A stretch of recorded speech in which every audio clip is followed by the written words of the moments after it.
Vim hoje aqui compartilhar com vocês o relato do meu primeiro parto, o nascimento da minha filha Serena, que nasceu em 2020. Foi um parto com muita emoção, muitas dificuldades também, porque bem perto de eu ter ela, né, já ali com 37 semanas, eu desenvolvi pré-eclâmpsia e síndrome HELP. Antes de entrar no parto em si, né, naquele finalzinho de gestação, acho importante contextualizar algumas coisas que permitiram que eu tivesse um parto normal, mesmo com pré-eclâmpsia e síndrome HELP.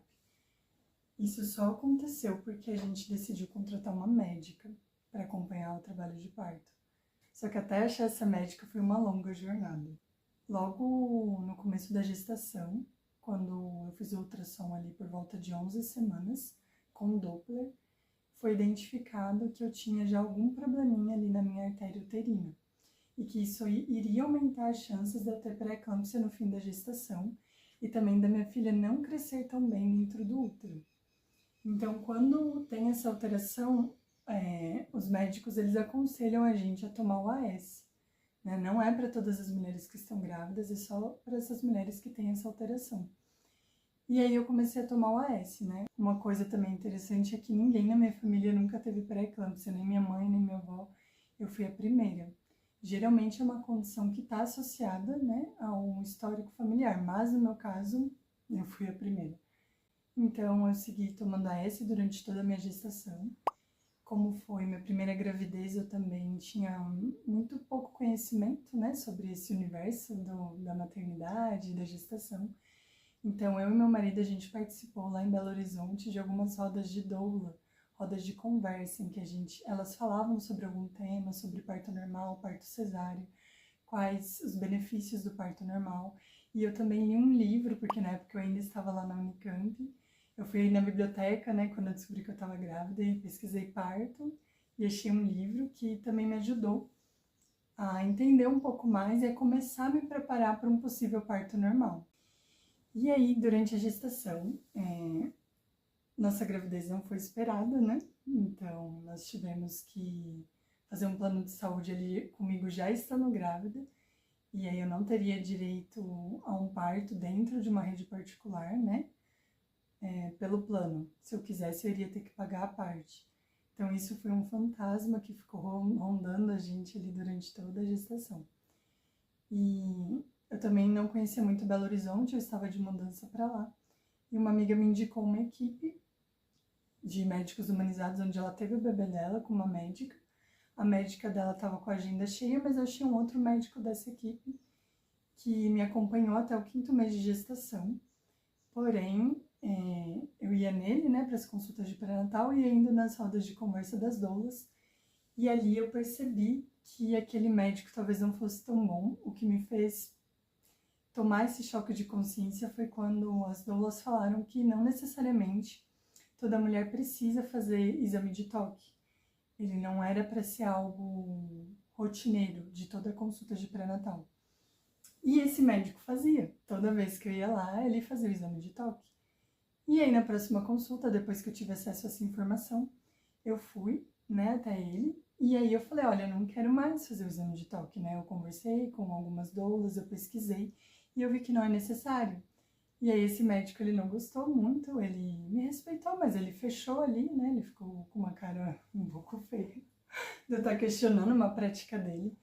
E aí ele só falou, mas eu não vou ter como saber se o seu colo tá aberto ou fechado. E no fundo, o médico não precisa saber se a mulher tá sem sangramento, se a gestação tá indo tudo bem. Não tem diferença, às vezes o colo abre um pouquinho, às vezes ele fecha e isso é normal. E aí decidimos buscar uma outra médica, que eu também tive uma outra indicação na roda de conversa de doulas. E aí, enfim, eu achei a minha médica que me acompanhou até o final da gestação. Uma coisa também interessante, né? Esse médico, primeiro que eu fui, por mais que ele estava numa equipe de parto humanizado, quando eu fui pesquisar na Unimed a taxa de parto normal e cesárea dele, ele tinha apenas 35% de taxa de parto normal. E a minha outra médica, né, que eu mudei para ela, quando eu olhei antes de ir na primeira consulta, tava lá 80% de parto normal. Então eu já comecei a me sentir muito mais segura com essa nova médica, que estava muito mais alinhada ao parto que eu desejava. E aí, né? A gestação foi indo, eu continuei tomando AS e no geral estava tudo indo bem, mas pro final a gente percebeu que a Serena não estava ganhando tanto peso assim, mas também não era nada muito preocupante, então a gente foi seguindo. E aí, já com essa nova médica, estávamos mais seguros, porém, ainda com muita incerteza se eu deveria ir para um hospital público de referência lá de parto normal, que é o Sofia Feldman, ou se a gente deveria ir para uma rede particular mesmo e aí pagar o parto à parte, que é bem caro, pagar uma suíte. Quando a gente não tá coberto pelo plano de saúde, né, que era o meu caso, era bem caro, então a gente ficou muito indeciso, colocando na balança, é muito dinheiro, daria para fazer uma viagem, a gente ficou todo indeciso, mas no final a gente acabou optando por pagar, né? A gente viu uma maternidade que era mais barata, a suíte lá, e a gente decidiu também que essa médica acompanharia a gente, né? E escolhemos a nossa enfermeira obstetra, e aí já pertinho ali, 36 semanas mais 6 dias, ela veio em casa para fazer a primeira consulta, só pra gente se conhecer, né? E pra gente já se alinhar também pro dia do parto, eu escrevi meu plano de parto. E aí, ali naquela consulta, minha pressão que sempre esteve baixinho durante toda a gestação, ali a minha pressão estava 13/9, o que já foi um indicativo que tinha algo um pouco estranho. Já é considerado uma pressão um pouco alta. Aí ela falou, olha, vamos esperar até amanhã de novo, cedinho, você vai acordar e você vai ver sua pressão aqui numa farmácia, em algum lugar perto, e você vai avisar a gente, tanto eu quanto a sua médica. E aí nós fomos, né, eu acordei de manhã, e aí eu já acordei vendo pontinhos luminosos, coisa que nunca tinha acontecido, né? E aí eu fui pesquisar, era um dos sinais de pressão alta. Então, meu marido e eu, a gente foi numa farmácia ali dentro do bairro, e ali minha pressão já estava 15/9. Aí eu mandei uma mensagem para minha médica, ela falou, vai direto para maternidade. Eu falei, mas não dá nem tempo de voltar para casa, pegar uma maternidade e tomar um banho. Ela, não, vai para maternidade e depois a gente vê isso. E aí eu fui, né? Era meia hora de casa. E chegando lá, minha pressão continuou alta. E aí o coração já fica apertado, né? A gente começa a ficar preocupada.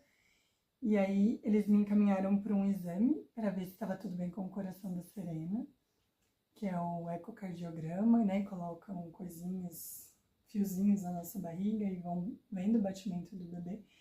E demora um pouco, né? Enquanto isso, meu marido ele foi até o apartamento pegar a mala maternidade. E ali eu fiquei sozinha, né? Com Deus e com o celular do lado, e morrendo de vontade de pesquisar o que era pré-eclâmpsia, mas uma outra voz, eu já meditava, né? Uma outra voz falou, não é hora de começar a consumir muita coisa, muitas informações, né? É momento de acalmar. Os médicos entendem muito melhor do que eu, e eu escolhi não abrir meu celular, não ver nada sobre isso, e fiquei ali respirando, tentando me conectar com a Serena, tentando entender que eu, que estava com medo do parto ser só com 41 semanas, eu ter que ficar esperando, talvez a Serena ia ter que nascer rápido, né? Então, eu tava processando tudo isso, fiquei quietinha, rezando, tentando prestar atenção na minha respiração, meu marido voltou. E aí as médicas que tinham tirado o exame de sangue, elas vieram falar que além de pré-eclâmpsia, eu estava com síndrome HELP, que algumas enzimas do meu fígado já estavam alteradas e as minhas plaquetas também estavam caindo. Então, havia um adicional a mais, né, de gravidade ao caso. E eu fiquei mais preocupada ainda, mas ainda tentando manter a calma. E aí as médicas do plantão dessa maternidade falaram que eu não poderia comer mais, que eles estavam vendo o meu caso, que talvez eu ia entrar em cirurgia, que eu não poderia comer. Eu falei, olha, eu passo mal se eu não comer, ainda mais grávida, né? Eu não consigo ficar, quando eu não estou grávida, sem comer por 3 horas, eu já começo a ficar meio fraquinha. Mesmo assim, elas pediram para eu não comer, e aí, né, não comi. E a minha médica, né, que a gente tinha contratado, ela já estava acompanhando e estava para chegar na maternidade. Ela chegou lá por volta de 6 da tarde, ela liberou eu comer, porque ela viu os meus exames. E aí ela veio conversar comigo no quarto, né? Explicou assim, bem por cima, ela não me colocou, ela foi muito sensível, ela não me colocou muito medo, nem muita pressão. Ela falou, olha, a gente tem um quadro aqui que está se agravando, sua pressão está alta, mas não está altíssima. Você está desenvolvendo uma síndrome HELP, mas ainda temos um pouco a esperar, não está tão grave assim a ponto de fazer uma cesárea de emergência. mas a gente vai coletando exames seus, caso você queira tentar o parto normal. E aí eu decidi que eu iria tentar sim, né, induzir o parto ali pra Serena ver se ela nascia, ou pelo menos se eu tivesse que ir pra uma cesárea pra não ir assim a seco, né? Pro corpo dar essa liberada nos hormônios, entrar em trabalho de parto, e aí sim ir pra cesárea caso precisasse, caso o meu quadro piorasse ali nas próximas horas. Nisso eles vendo minha pressão, eles tirando sangue de tempo em tempo pra ver como estavam as plaquetas, as enzimas do fígado e tudo mais. E aí eu jantei, e aí ela colocou os primeiros comprimidos de misoprostol.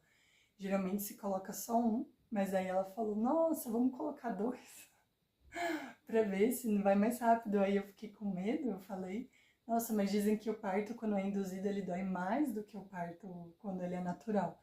Ela falou, depende da mulher, talvez não vai doer tanto pra você. A gente precisa tentar, né? E aí eu me acalmei e ela saiu, ela colocou, saiu do quarto, a enfermeira também saiu e eu dormi. Consegui dormir ali até umas 11 da noite, graças a Deus, assim, descansar um pouco. E eu acordei já com cólicas, que foi muito bem-vindo, assim, pela equipe, né? Uma ótima notícia, porque o corpo estava reagindo, né? A indução estava começando a funcionar. E aí, antes de eu levantar da cama, eu escutei um estalo que eu nunca tinha escutado dentro da minha barriga. Eu falei, nossa, chama a médica que alguma coisa aconteceu. E ela veio.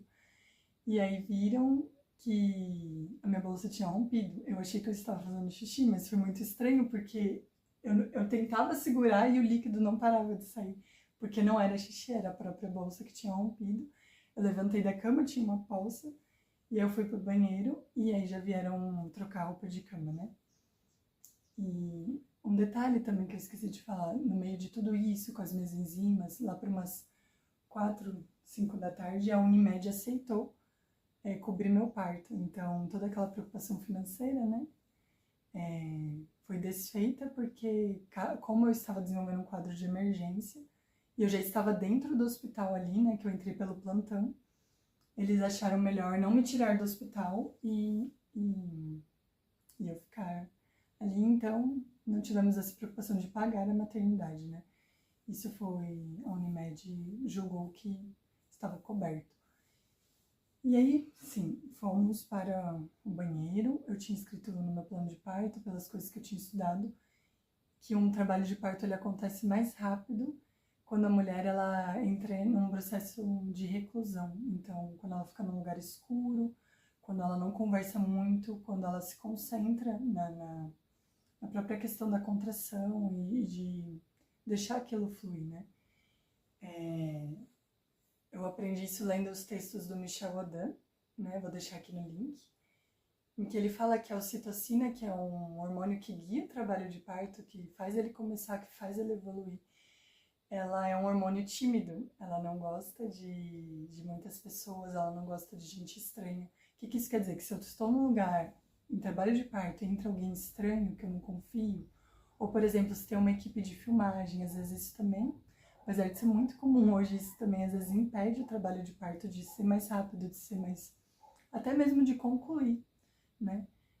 Porque a ocitocina, ela precisa, né, para ser liberada, que a gente fique num... Ela é tímida, então a gente tem que ficar mais quietinho. E num lugar escuro, tudo isso ajuda a liberar mais ocitocina.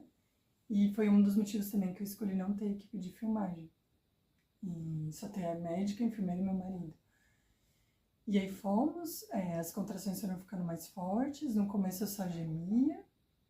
E aí a contração passava, eu relaxava. E aí, como a barriga começou a ficar mais dura nas contrações, começou a doer mais. E aí a minha enfermeira veio e me deu a dica de entrar embaixo do chuveiro e deixar cair água quente na minha lombar. E eu fiz isso e não me ajudou em nada. Continuava dando do mesmo jeito.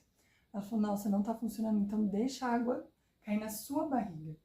E na hora que eu fiz isso foi um alívio gigante, eu fiquei impressionada. Como que aliviou, então eu fiquei ali. Nem sei quanto tempo, mas eu fiquei ali. E as contrações foram ficando mais fortes. E eu fui ficando ali, aí fui ficando mais forte, ao invés de gemer, eu já, na hora que vinha a contração, eu começava a gritar. E aí eu falei, nossa, aqui já não tá dando mais, eu quero ir pra cama, pra ver se melhorava, né? Fui pra cama, na hora que eu tava saindo do banheiro, eu gritei muito alto, porque veio uma contração muito forte. E aí já veio a enfermeira, já veio a médica. E elas falaram, olha, é 1h30 da manhã. Olha, eu tinha começado às 11 da noite. Seu próximo, a gente vai fazer o toque novamente às 2 da manhã, porque eles fazem de 6 em 6 horas. Mas caso você queira, eu posso fazer agora, pra ver como é que tá. Eu falei, eu quero que você faça agora, porque tá doendo muito, eu quero saber o que que tá acontecendo, onde que eu tô, se já passou os 10 centímetros de dilatação, como é que tá. E aí eu deitei na cama, né, a médica também já tinha chegado. E ela fez o exame de toque e eu já tinha passado de 10 centímetros. Eu já estava com mais 2, quer dizer que ela já estava realmente prestes a sair ali, a coroar a cabecinha. Fiquei muito feliz por um lado, né, porque foi muito rápido e estava dando tudo certo e talvez, muito provavelmente, nem ia precisar da cesárea. E aí entraram muitas pessoas, né, entrou a pediatra, entrou o enfermeiro do hospital, porque nesse finalzinho, né, muita gente ali acompanhando caso aconteça alguma coisa, né. E nesse momento eu tava ainda com muita dor e eu queria mudar de posição, porque eu tinha lido que essa posição deitada, ela não é boa para nascer, que costuma dar muita laceração na mulher, né. E eu estava deitada nessa hora que eu descobri e tendo uma contração, eu falei, meu Deus, se ela nascer agora eu vou ter laceração, me ajuda a ficar de cócoras. E aí virou uma confusão no quarto, porque eu não conseguia direito, tava tudo doendo. E aí eles queriam, e eu não conseguia me apoiar em cócoras em cima da cama. E aí eles queriam pôr uma barra de ferro em cima da cama, mas até colocar essa barra, uma confusão. Por fim deu certo, meu marido se apoiou atrás de mim para eu ter um apoio, né? Que eu tava já meia fraca. E o bebê está chorando, não sei se dá pra ouvir. E aí meu marido se apoiou e eu já tava com muita dor e eu tava um pouco já me perdendo, falando que eu não ia conseguir, que tava doendo demais, até que o meu marido, ele começou a respirar, né, ele quietinho, ele só respirava fundo, então eu sentia a barriga dele nas minhas costas e depois a barriga dele voltando, e aí eu lembrei da respiração pelo movimento dele, não é que ele me falou, porque ele sabe, ele não queria gente falando comigo, isso me deixava nervosa, então ele só com o movimento da respiração profunda dele, ele me ajudou a lembrar. E aí eu também comecei a respirar profundo, que me ajudou um pouco a aliviar a dor, a me acalmar, a me centrar de novo para prosseguir ali pro expulsivo, né? Já estava em expulsivo para Serena nascer. E ali eu fiquei, eu não lembro direito, mas eu fiquei assim mais de 5 minutos nessa posição.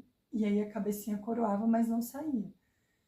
E aí eu, mas por que não sai? Já tá para sair, não sai. Eu tô aqui fazendo força na contração, não sai. E aí eu senti que ela estava travada naquela posição. Por mais que cócoras é bom para nascer, não estava dando. E aí eu quis mudar. Só que nisso eu já estava me sentindo muito fraca.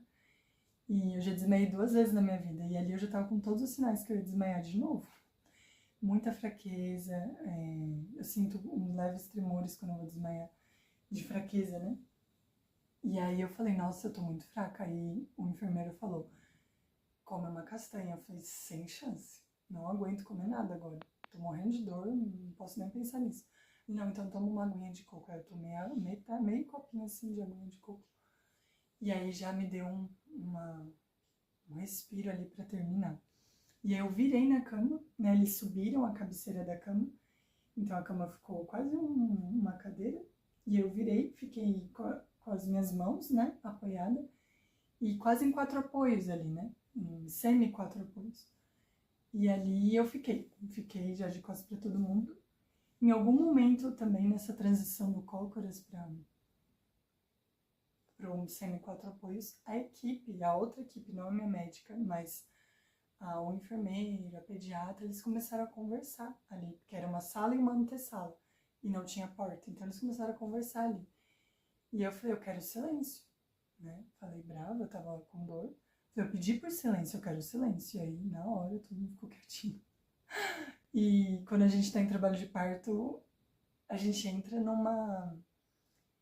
uma coisa muito instintiva e a gente acaba que desliga um pouco a gentileza, os bons modos, porque realmente a gente tá num momento de muita dor. Enfim, o som, né, eu tenho muita sensibilidade a som, então ali eu pedi silêncio, eles respeitaram e ali eu voltei pro meu mundinho. E como novamente senti fraqueza nessa posição, e aí a enfermeira do lado, né, auscultando o coração da Serena, E ela falou, Grazi, a Serena precisa nascer. Eu falei, por quê? Ai, tô até arrepiando. Ela falou, porque o coração dela tá desacelerando. Na próxima contração você faz força. E aí veio a próxima contração. E aí eu fiz, além da dor da contração, eu fiz força para ela sair. E eu lembrei daquele livro que eu li lá no começo da gestação, que falava, no meio do livro, que a coluna da mulher, ela influencia muito nessa hora da saída do bebê. Porque se a gente coloca a coluna mais para fora, o bumbum mais para fora, isso dificulta o bebê sair. E a gente tem que encaixar, que nem no balé, encaixar o quadril. E eu lembrei de, em semi-quadrúpedes, encaixar meu quadril. No meio daquela dor me veio essa informação e eu encaixei meu quadril.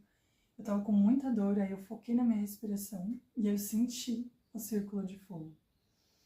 Eu falei, gente, ela tá saindo. Só que aí terminou a contração e o círculo de fogo continuou. Eu falei, meu Deus, porque eu ainda tô sentindo, né? E aí a médica e a enfermeira falaram, Grazi, na próxima contração faz força de novo. Porque a cabecinha já saiu, mas o corpo ainda, os ombros ainda não.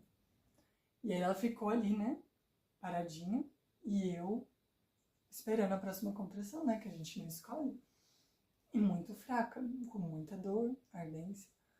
E aí veio a próxima contração. E por fim a Serena nasceu. Meu marido pegou, né, pra ela não cair no colchão. E ela nasceu quietinha. Eu tava muito fraca, não consegui nem virar assim de primeira. Eu tava tremendo. Meus braços tremiam, minhas mãos tremiam. Muito cansada, muito fraca. E ela deu um chorinho. Depois de alguns segundos ela deu um chorinho. E aí eu chorei junto, porque é muito especial, muito profundo esse momento. De ouvir sua filha, né, nascendo ali. Só que eu não conseguia me virar pra ver ela de tanta fraqueza. E aí eu ouvi a pediatra falando, a gente tem que cortar o cordão. Aí eu falei, não, porque eu pedi pra esperar parar de pulsar, não é pra cortar agora. Ela falou, a respiração dela não tá boa, a gente vai ter que cortar. E eu me acalmei ali, né, eles cortaram, já levaram ela pra antessala pra ver, né, como tava a respiração. E nisso, com a ajuda do meu marido, eu consegui me virar, e na hora que eu me virei, eu vi sangue. Geralmente num trabalho de parto, né, num parto normal, sai sim um pouco de sangue, mas assim, gente, era muito sangue. E aí, no que eu me virei e consegui apoiar minhas costas, já veio uma enfermeira me dando a injeção de ocitocina, que é uma injeção que se dá, né, no fim do parto, para evitar a hemorragia. E era sangue na minha cama e sangue do lado. Quando ela saiu, foi uma bolsa de sangue, assim, um monte de sangue que saiu junto. E aí a minha médica falou, você sangrou um pouco a mais do que o normal, a gente vai acompanhar, né? Talvez isso justifique, porque eu tava me sentindo tão fraca. E a médica pediu pra ver se eu tinha laceração. Eu falei, nossa, tô com dor ainda, Ela, vamos ver. Na verdade, primeiro ela tirou a placenta, né? Eu permiti que tirasse, porque quanto antes tira, com leve tração, ela vai puxando devagarzinho. Mais facilita não ter hemorragia depois, né, do parto. E ela pediu pra ver se tinha laceração. Eu falei, ai, tô com dor. Mas ela, não, Grazi, é a última coisinha, depois você já relaxa, só pra gente ver se vai ter que dar ponto ou não. Aí eu, tá bom, ela foi lá ver. E aí não teve laceração. E eu fiquei feliz também, né, porque é o medo, né, da mulher de ter, enfim. E aí me trouxeram a Serena, né. Ela já estava melhor, já podia vir pro meu colo. E aí foi muito lindo, gente, porque eu peguei ela, né, eu tava sem roupa. E aí ela já foi assim com a boquinha, achou o peito e começou a mamar. Né? E aí já aquela coisa é muito profunda. É muito lindo, assim, tudo isso. E aí, apesar, né, do sangue estar em todo lugar da cama ali, eu pedi pra que eles não limpassem, porque aí eu ia ter que levantar, trocar roupa de cama e eu tava muito fraca. Aí eu falei, nossa, eu gosto de limpeza, mas por favor, me deixem aqui com esse sangue até eu ter uma mínima força de conseguir levantar sozinha e de curtir minha filha também, né? Porque eu tinha passado por muita coisa. E aí sim, eles permitiram tranquilo, né? Aí eu amamentei ela, descansei um pouco. E aí ela já dormiu, e aí eu fiquei com ela, e depois eu entreguei ela pro meu marido, e aí sim chamei a enfermeira pra ir tomar banho, né? E aí eles limpavam o quarto. E aí na hora que eu fui tomar banho, eu passei muito mal de novo na hora que eu levantei da cama. Nossa, eu achei que eu ia desfalecer, desmaiar. Muita fraqueza, muita fraqueza. A enfermeira o tempo todo do meu lado no banho, né, me ajudando. Na hora que eu terminei o banho, eu não conseguia nem ficar de pé, eu sentei no vaso. Abracei ela assim, porque eu não tinha nem força para sustentar meu tronco. E fiquei ali uns minutos, e ela não sabia o que fazer, e eu branca, ela falou que eu tava branca. E eu não tinha força, não tinha força. Até que chegou uma segunda enfermeira e falou, joga água no pulso dela e no tornozelo. Eu falei, gente, o que essa enfermeira tá falando? Né? Jogar água. E aí ela veio, jogou com a duchinha água, e eu melhorei. Em um minuto eu melhorei, consegui andar até minha cama e deitar de novo. Foi impressionante, é uma dica aí. Quem tiver passando por fraqueza, não sei por que funciona, mas funciona. Né? Consegui sentar, deitar na minha cama de novo, e aí a Serena já ficou comigo. Amanheceu e ela, desde quando nasceu, né, por ter peso baixo, ela nasceu com 2,3 kg. Eles estavam furando o pezinho dela para ver a glicemia. E de tempos em tempos eles vinham. E aí quando deu 9 da manhã, eles falaram, olha, a glicemia não tá subindo. Mesmo você dando peito, eu já tinha amamentado várias vezes, né? Não tá subindo e tá ficando num nível alarmante, a gente vai ter que levar ela pra CTI. É mais um baque, né, ali pra mim, porque a gente fica muito preocupado, né? Um bebê tão pequenininho. E a minha preocupação também era do acesso, porque eu tive que ser internada durante a gestação da Serena por pielonefrite, e o acesso pra mim foi muito doloroso, né? Eu falei, gente, é um bebezinho, acabou de nascer, vai ter que pôr uma agulhinha ali, aquilo incomoda, enfim. Mas era o que tinha que ser, né? E eles perguntaram, você vai querer amamentar, vai querer que a gente dê fórmula ou a gente faz um misto dos dois? E eu queria muito amamentar, porque eu sabia já dos benefícios, e eu queria tentar pelo menos, né? Falei, não, eu vou amamentar todos os horários. Aí ela falou, tá bom, aí os horários de dia de 3 em 3 horas, dia e noite, entendeu? Então de 3 em 3 horas eu estava dia e noite. E assim a gente ficou por 5 dias, eu descendo, né, no andar de baixo, de 3 em 3 horas, né? No final, quando ela finalmente recebeu alta, ela ficou 4 dias na CTI. Eu tava um caco. Porque não era só o acordar, né? Era o acordar, descer, e aí ficar lá sentada, não podia deitar pra amamentar, né? Por toda a condição dela. Tava com as costas toda travada, mas enfim, graças a Deus a glicemia recuperou só com leite materno. E aí ela pôde vir pro quarto comigo, e aí eu já tava com enxaqueca, de cansaço mesmo. Já tomando remédio pra aliviar e cuidando dela, e aí a gente foi pra casa. É isso, gente. Eu espero que vocês tenham gostado. Se vocês tiverem alguma pergunta, alguma coisa que às vezes eu esqueci de falar, vocês me comentem aqui no vídeo. E aí eu vou responder com o maior carinho. Até o próximo vídeo.